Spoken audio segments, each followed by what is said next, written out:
Kamouraska Chrysler est fier partenaire de l'émission Infocam.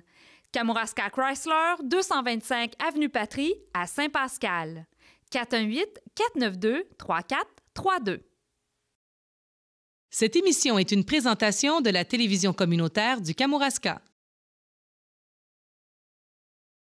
Cette semaine, à Infocam, la municipalité de Saint-Roch-des-Aunais fera partie du service intermunicipal de sécurité incendie de l'Apocatière. L'organisme Coeco débarque dans les écoles primaires de la région. Et finalement, les marchés de Noël s'unissent et vous invitent au Kamouraska pour vos cadeaux des fêtes.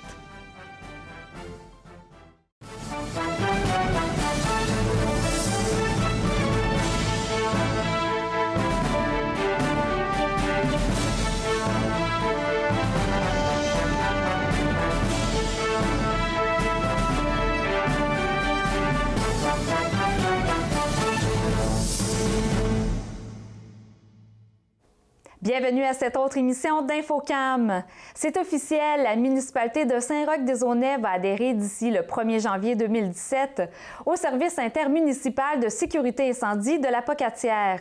C'est la 4e municipalité qui va adhérer à ce regroupement. Il y a déjà Saint-Onésime-d'Ixworth, Sainte-Anne-de-l'Apocatière et évidemment l'Apocatière qui font partie de ce service intermunicipal. Ce qui nous a amené à prendre la décision, c'est qu'on a eu d'abord une invitation de la ville de l'Apocatière à adhérer à leur service intermunicipal. Suite au rapport de l'âge, il y a des recommandations du coroner qui étaient assez explicites à propos du regroupement des municipalités. Il y a également une autre raison, c'est la diminution graduelle des effectifs humains due au vieillissement de la population. Puis les jeunes sont moins intéressés un petit peu à s'embarquer dans des séries de cours qui durent quand même assez longtemps.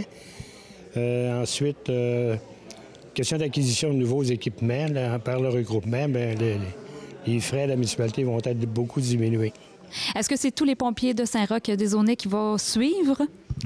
On présume qu'il y aura peut-être quelques défections, mais pas tant que ça.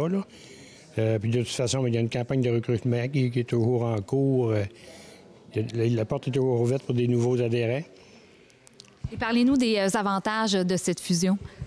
Bien, les gros avantages, c'est un service accru au niveau du matériel, des camions, des équipements de sauvetage en route, pinces de désincarcération à grande échelle, puis d'autres équipements qui sont à venir, semble-t-il en tout cas.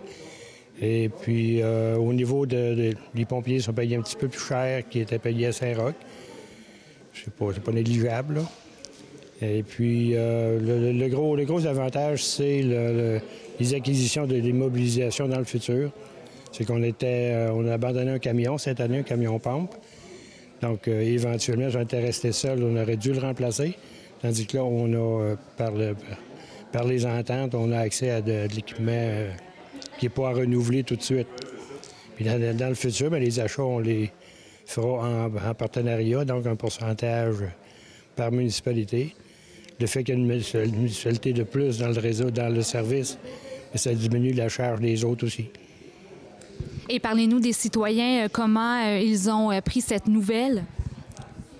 Moi, les citoyens à qui j'en ai parlé, je n'ai pas fait exprès de choisir les citoyens, mais ceux à qui j'en ai parlé étaient tous favorables au regroupement.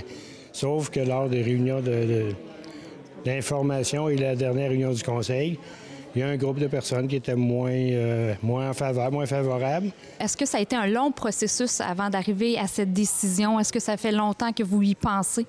Depuis le mois de mai 2015 que les discussions ont commencé.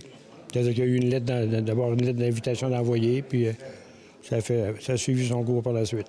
Pour nous, c'est un ajout quand même important à notre service, donc ça va nous permettre d'améliorer le service aux citoyens des deux municipalités. Et dites-moi, combien de pompiers là, vous allez avoir maintenant à gérer? On passe à l'Apocatière de 32 pompiers. Maintenant, on va tomber avec un effectif de 44 pompiers et officiers inclus. Vous êtes en constante demande de personnes pour devenir des pompiers. C'est toujours un combat pour vous?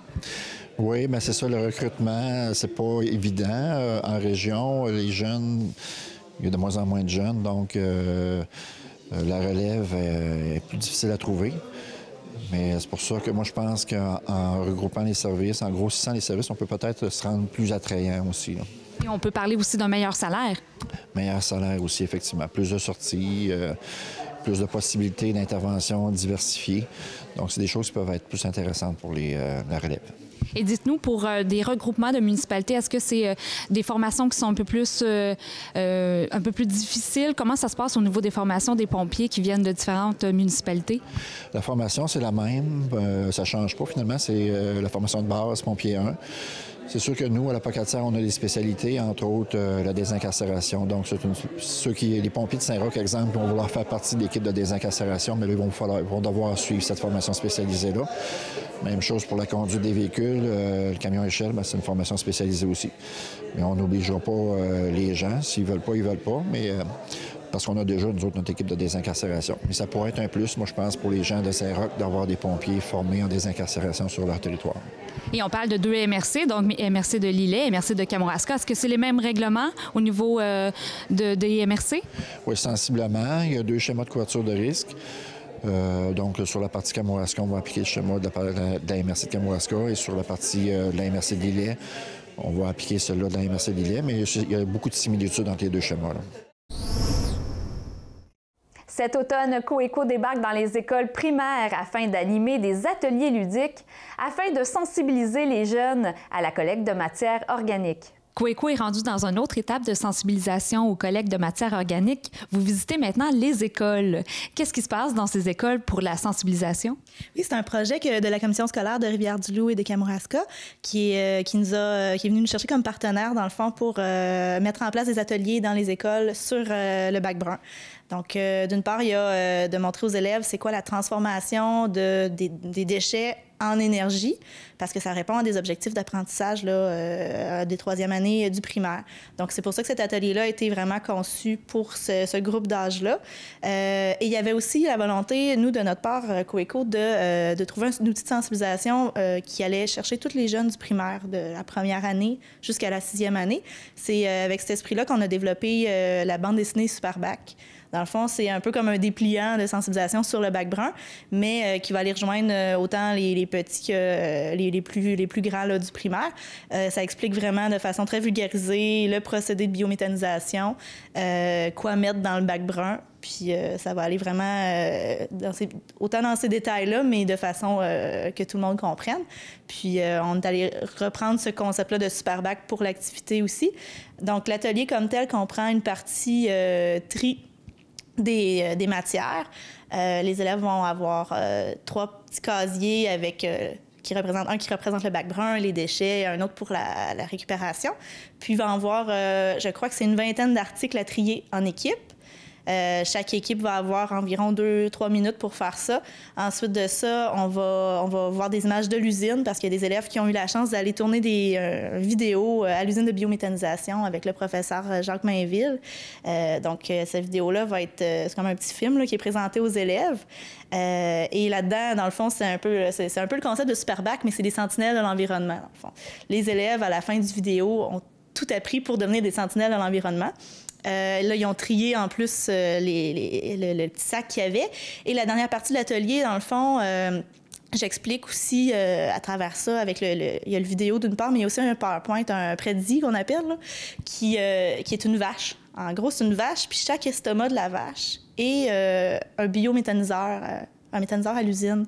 Fait que j'explique le processus de biométhanisation, mais avec un animal que les jeunes sont habitués de voir dans leur vie courante. Fait qu'il y a des liens aussi à faire, là, parce que chaque étape est vraiment en lien avec la digestion de la vache. Puis on voit qu'il y a des liens, c'est ça, à faire avec leur quotidien. Donc, on parle de la commission scolaire Kamouraska-Rivière-du-Loup. Donc, toutes les écoles des environs vont être probablement touchées par cette campagne-là. Bien, c'est sûr que cet automne, on ne pourra pas couvrir absolument toutes les écoles. Par contre, l'atelier va continuer d'être disponible. Là, puis, on l'a monté aussi dans une optique que ça soit disponible pour les profs par la suite, pour que ça ait une pérennité dans le temps. Là. Donc, c'est vraiment comme exportable comme atelier. Fait que nous, dans un premier temps, on va En tout cas, on espère que 20 classes qui vont nous solliciter pour en donner cet automne. Peut-être cet hiver aussi, ça va dépendre aussi de l'intérêt des profs, puis de plein de choses. Mais c'est ça, l'atelier comme tel est monté, puis après ça peut être utilisé là, par tout le monde, là, par tous les enseignants qui le veulent. Là, ouais.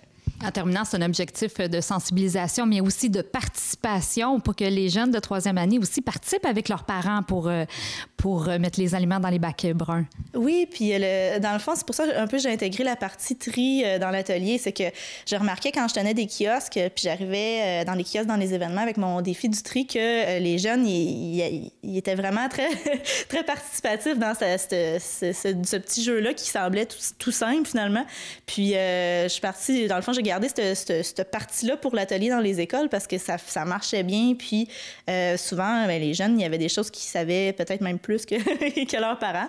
Ou en tout cas, ils impressionnaient souvent leur famille en sachant par exemple, tout ce qui était organique. Ils font vraiment déjà le lien que l'organique, ça va dans le bac brun. Fait que c'est quand même bien parce que si on pense que c'est une pratique qui est vraiment nouvelle puis toute récente, je trouve qu'ils ont appris ça vite. Donc, on peut parler quand même que c'est un atelier qui sait rejoindre les élèves, là, vu qu'ils participent. C'est vraiment pour eux, pour qu'ils puissent participer avec leur lunch. D'ailleurs, dans le dépliant, la bande dessinée Superbac, on parle des restes de leur lunch, pas des restes. On a vraiment ciblé leur quotidien, puis c'est quoi leur vie, là, finalement, pour qu'ils comprennent. Puis, en tout cas, à date, le défi du tri dans les événements, ils réussissent bien, mais j'ai hâte de voir, parce que là, je l'ai rendu un petit peu plus difficile. C'était trop facile, donc t'as augmenté ça un peu plus au niveau de la difficulté. Oui, c'est ça. Là, je suis allée un petit peu plus avec des détails là, pour l'atelier, puis j'ai hâte de voir, dans le fond, comment ça va répondre. Là. C'est un beau défi, je pense, pour tous les jeunes. Le roman jeunesse Pas ordinaire, ce François traite de l'acceptation de la différence et de l'intimidation. Un sujet assez actuel et qui touche malheureusement beaucoup de jeunes. J'ai rencontré l'auteure Aline Chamberlain ainsi que l'illustratrice André Alexandre. Alors, je suis en compagnie de Madame Aline Chamberlain, auteure du roman Pas ordinaire, ce François, et Madame André Alexandre, qui est illustratrice de ce roman. Bonjour. Bonjour. Alors, tout d'abord, Madame Chamberlain, expliquez-nous l'histoire de ce fameux François. De quoi votre livre parle? Alors, François, c'est un enfant atteint d'une déficience intellectuelle. Et bien sûr que je suis partie de la déficience intellectuelle de mon neveu. Il était atteint à la naissance du syndrome de Prader-Willi, c'est-à-dire il était un bébé mou. Et ça, c'est dû à un chromosome, le chromosome 15, qui est mal formé. Et à ce moment-là, les enfants sont atteints de déficience intellectuelle d'abord et de certaines malformations physiques. Alors, bien sûr, lorsqu'il a commencé à aller à l'école, vous savez que un enfant atteint d'une différence, qu'elle soit une différence quelconque, ils sont souvent, en tout cas, victimes d'intimidation. Et on les met facilement de côté parce qu'ils sont moins habiles. Ils sont au jeu, par exemple, ils vont toujours être choisis les derniers parce qu'on pense qu'ils sont capables de rien faire. Alors, ayant vécu cet aspect-là avec mon neveu, bien, c'était pas mon fils, mais c'était comme si...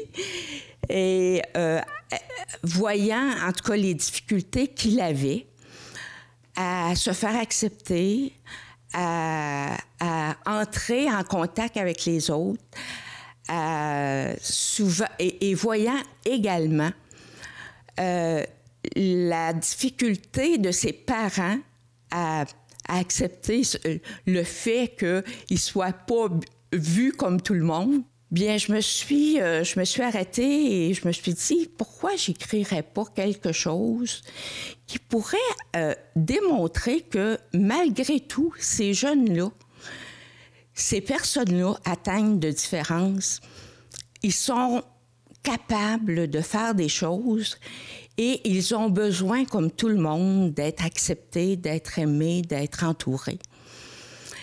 Et ils peuvent nous donner tellement de belles leçons de vie. Madame Alexandre, vous êtes illustratrice de ce roman. Parlez-nous de votre travail. Quelles ont été les étapes pour produire ces magnifiques images? Merci. Alors, moi, je travaille à l'aquarelle. Alors, illustrer un livre, c'est une première expérience aussi. Dans un premier temps, je suis retournée à l'école voir un professeur de 3e année et je lui ai donné le scénario, le manuscrit, pour qu'elle puisse le lire aux élèves. Voir un peu comment les élèves réagissaient. Et Julie Filion est allée un petit peu plus loin avec ses élèves. Elle leur demandait aussi quelles images ils verraient dans le livre. Alors, elle faisait à chaque jour une partie de lecture, puis les élèves disaient « Ah, je verrai tel élément, tel élément ». Lorsqu'elle m'a remis le travail, j'ai commencé à regarder ça. J'avais déjà fait quelques croquis qui pouvaient peut-être illustrer. Puis là, je me suis servi aussi des idées des élèves qui étaient des élèves de 3e année. Alors, dans un premier temps, ça a été de faire des croquis qui ont été... bon, je faisais une première partie de croquis, j'en ai fait une série, je les ai montrés à Aline. Est-ce que le personnage ressemble à François? Et François, je l'ai connu parce que je lui ai enseigné aussi. Alors, j'avais une idée du caractère, j'avais une idée aussi de physiquement à quoi il pouvait ressembler pour un petit gars de 8 ans qui était assez costaud. Alors, dans un premier temps, ça a été une partie de noir et blanc. Par la suite, j'ai été à juste des petits croquis et je me disais, bon, ça pourrait relier telle partie de texte. Et je montrais à Aline les étapes. Et de ce cahier-là, après, j'ai fait une 40aine d'aquarelles qui illustraient les éléments du livre et du personnage. Parce qu'en même temps, dans l'illustration, il faut révéler du texte, mais en même temps, ne pas tout donner du texte. Il faut laisser une partie à l'imaginaire de l'enfant. Alors, c'était un petit peu la difficulté. Et l'autre difficulté, c'est que François, à la multitude de dessins, se ressemble, qu'il n'est pas dans le courant du livre pris 5 ans, parce que ça se déroule dans le cadre d'une année scolaire. Alors, ça a été toute cette étape-là qui a été une réflexion d'une grosse année de recueillir les informations que les professeurs m'avaient redonnées, de faire des croquis, de les regarder, après de décider de les mettre sur planche et que ça devenait le dessin définitif. Vous avez votre style particulier. On ne voit aucun trait du visage. Il n'y a pas de yeux, de nez, de bouche. Pourquoi vous avez été dans cet angle-là? C'est toujours la façon, lorsque je mets des personnages, je n'impose pas des traits. Je veux laisser une liberté au regardeur, celui qui regarde les tableaux, ou au liseur, de lui donner les traits. Et à ce moment-là, j'ai l'impression qu'on apprivoise le personnage. On lui met les traits, et lorsqu'on lui repense, il a un visage. Parce que moi, quand je les regarde, il est personnalisé. Je l'ai dans mon imaginaire et il a sa couleur de yeux, ses traits, ses bijoux. Et des commentaires que je reçois des gens, effectivement, c'est ce qu'ils me disent. Effectivement, c'est pas nu. Il a un visage, il a une caractéristique. Lorsque je le dessine, j'essaie de donner aussi l'atmosphère, l'attitude, le caractère par les ombrages ou par la posture du corps. La grosse question, où vous voulez aller avec ce roman? Est-ce que vous voulez que ça se retrouve, par exemple, dans les salles de classe? C'est sûr que on parlait, par exemple, avec notre éditrice qui l'a lu et relu et relu. Et elle disait, je verrais très, très bien que ce livre-là aille dans toutes les écoles. C'est sûr qu'on aimerait beaucoup que ça se produise. Maintenant, est-ce que ça se produira?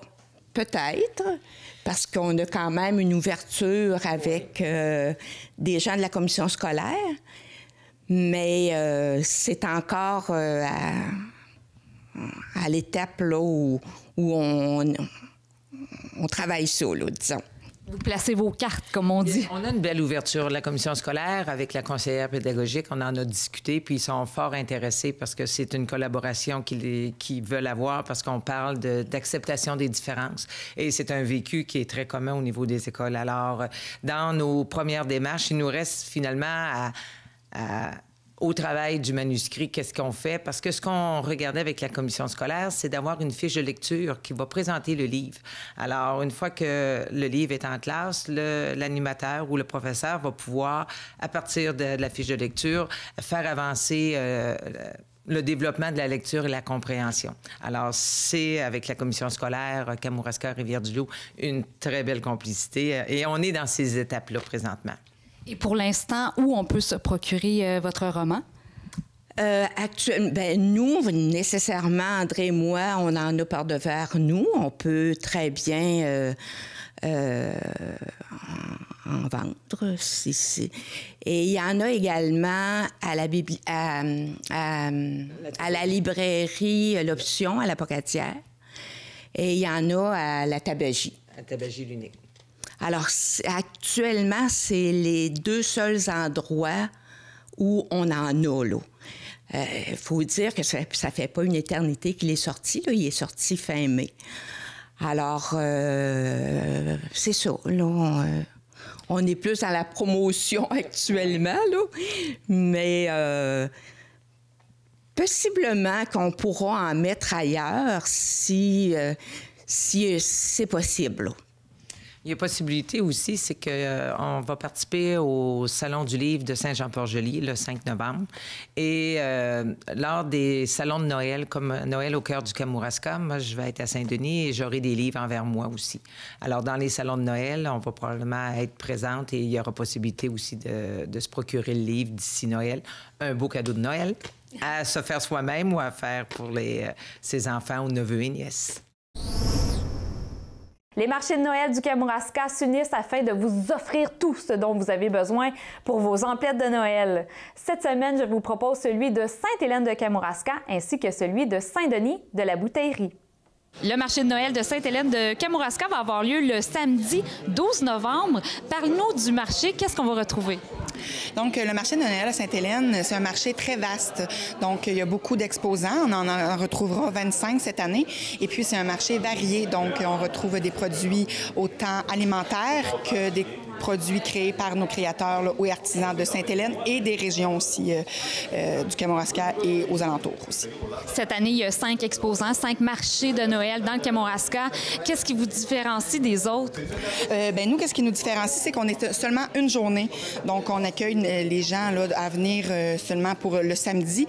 Mais qu'est-ce qui nous différencie aussi, c'est que nos fermières offrent de la nourriture toute la journée pour la Fondation Holo. Donc, c'est aussi... puis, qu'est-ce qui nous différencie, c'est qu'on a aussi des tables gratuites pour nos exposants. Donc, la municipalité ne fait aucun sou. C'est vraiment une initiative volontaire. Et puis, chaque exposant vient pour présenter leurs produits, mais pour eux, c'est gratuit. Mais si on revient avec Holo, qu'est-ce que c'est, ça? Bon, alors, c'est une fondation pour les mamans enceintes qui leur donne droit à des oranges, lait et œufs. C'est des mamans à faible revenu, donc ça leur permet d'avoir un peu de soutien pendant leur grossesse. Donc, c'est très bien de venir les encourager aussi durant la journée, en plus de nos exposants qui sont là. Donc, ça vaut la peine, ça vaut le déplacement.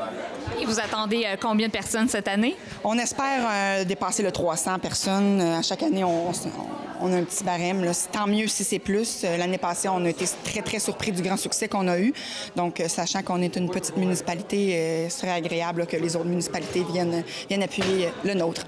C'est la 11e édition du marché de Noël à Saint-Denis de la Bouteillerie. Qu'est-ce que vous nous avez concocté cette année? Oui, notre 11e édition et nous en sommes fiers parce que lorsqu'on a commencé, on ne pensait pas de se rendre à 11.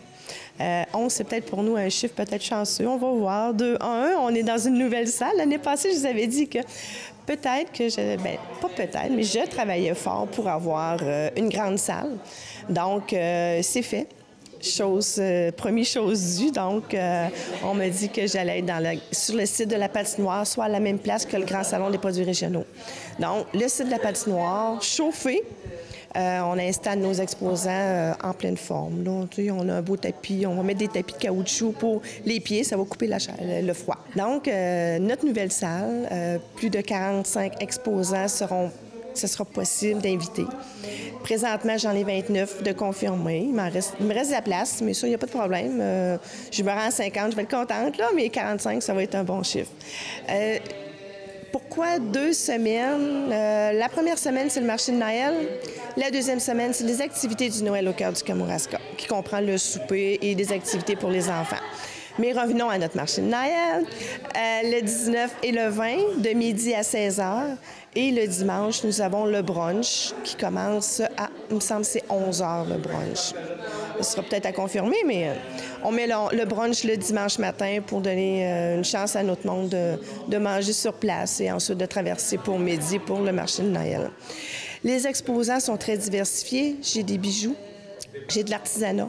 J'ai pas de viande parce que c'est sûr qu'on mange à Noël, mais là, j'en mets pas cette année. Je garde ça pour le grand salon. J'ai des produits de l'érable, des confitures, tout ce qu'on est prêt à donner en cadeau de Noël, qui est prêt à mettre en dessous de l'arbre de Noël. Vous attendez combien de visiteurs cette année? Si je me fie aux années antérieures, qu'on avait eu à peu près 800 personnes dans la petite salle. Moi, j'appelle ça la petite salle parce que là, on va être grandement. Je m'attends à avoir 1000 visiteurs là, qui vont circuler parmi nos exposants. Plus d'espace pour les accueillir, donc entre les kiosques, ça va être plus grand. Donc, on ne se pilera pas ses pieds, on n'accrochera pas le kiosque d'à côté, mais je m'attends qu'on va avoir 1000 visiteurs. Comme je l'ai dit d'entrée de jeu, c'est la 11e édition, donc on parle vraiment d'un véritable succès. Oui, parce que comme je disais, on ne pensait pas de se rendre à 11 quand tu as commencé avec nos premiers marchés de Noël. Ils étaient dans le cadre de la même fête de semaine que le Noël au cœur du Kamouraska. On avait 3, peut-être 4 emplacements. Donc, il fallait que je fasse 4 places pour voir tous mes exposants. Puis dans ce temps-là, on avait de la neige. Il y a des journées qu'on avait une tempête de neige. Donc, il fallait faire... Les visiteurs, il fallait qu'ils visitent 4 emplacements pour satisfaire le besoin du marché de Noël. Là, c'est sur le même site. Le parking est grand. Il y a de la place à accueillir du monde. Donc, ça donne une chance aux visiteurs d'être tous ensemble. C'est ainsi que se termine votre bulletin d'information InfoCam. Merci d'avoir été avec nous et on se donne rendez-vous la semaine prochaine.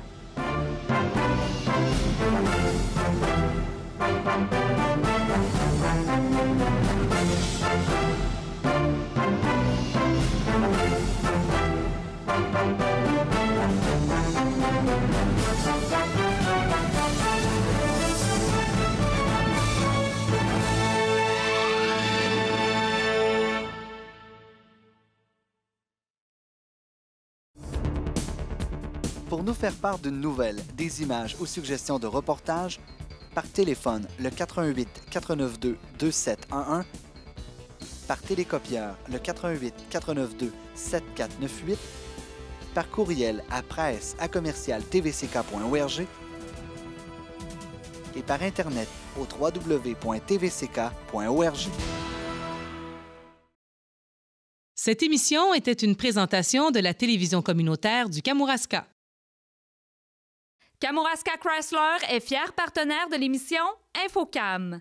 Kamouraska Chrysler, 225 Avenue Patry, à Saint-Pascal. 418-492-3432.